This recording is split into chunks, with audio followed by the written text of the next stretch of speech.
sáng mai khi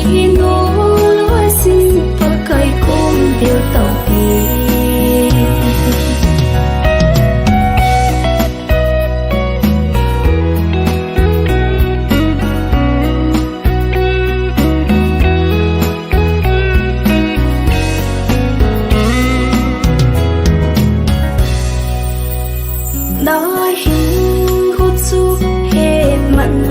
lâu vin thì non đầy hin thắp bấy tan tì nà la cơ in ở bên y nắng nhìn nó hết biết đi lâu mi khô thoáng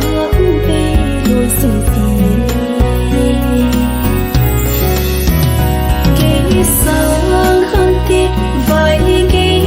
khăn tiết phật kỹ sáng mà in kỹ ngô lúa xin và cây cung điều tàu tiền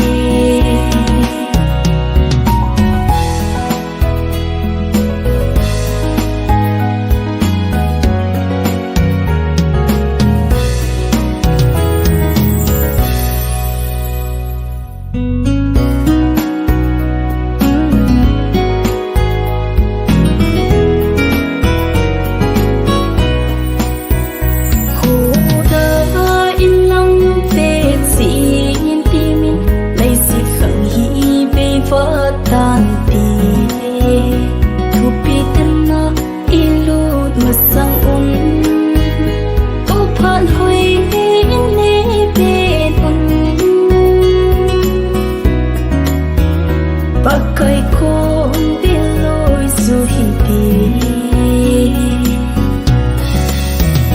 ki sang khan ti vai ki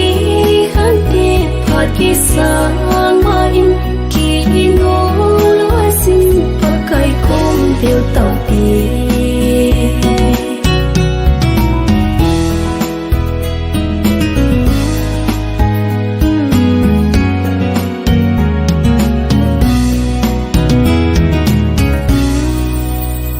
nói hin hút su